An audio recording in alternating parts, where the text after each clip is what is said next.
Hi, hello. This is about chapter 75 in After, which I have split up from my other Lent chats that I've done online, because personally this is going to be a major spoiler alert, but I do not believe this has actually been covered. It hasn't been covered in the movie that I'm aware of.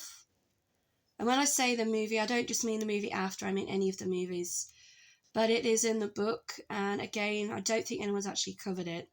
So it's quite an important moment in the book. Basically, in a nutshell, Tess and Harden, by this chapter, spending a lot of time together. His family, her family, and his friends all know that they're in some kind of relationship. They're not sure as to how serious it is or not. She's found one of his little hideouts in one of the previous chapters, which is the bar that he hangs out with his mates. And she's not sure that he feels comfortable about her being there. She leaves, walks home to her dorm, meets her mom, has this huge argument with her, and her mom basically threatens to cut her off if she's still hanging around with Harden.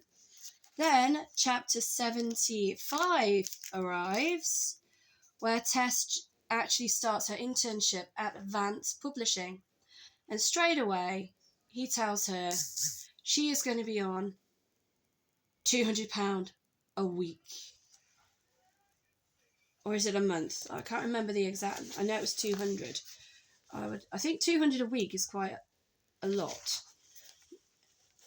That's great. Let me just get to the bit that I... Yes, you are going to be... He actually says you will start at 200 a week and will get a raise after 90 days. $200 a week. Plus she's still at college. Now, you're 18. $200 a week is a lot of money. I mean, even to myself, if someone was to pay me £200 a week, I would be quite happy. It wouldn't pay for everything, but it's a stepping stone. It's quite a big stepping stone, especially at that age.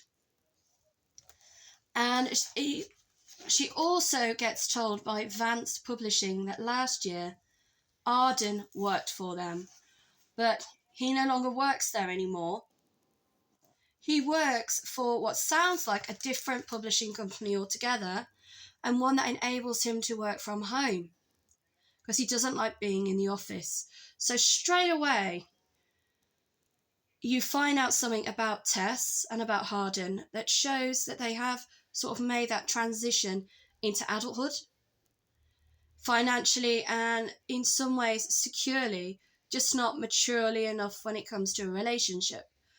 So again, it kind of explains why Harden is very secretive. He's very closed lips. He's quite often disappears. He's running off. I've got to go somewhere. I've got to do something. And she's obviously thinking he's spending time with his friends. He's spending time with Molly, when he's probably not. He's probably at work. He's probably had a phone call from a client and he's had to go and talk to them or go to a conference meeting or call. But none of that has been explained in the book as of yet. I don't know whether it will be later on or in any of the rest of the series. But it also explains why he knows so much about literature, because he does it for a living.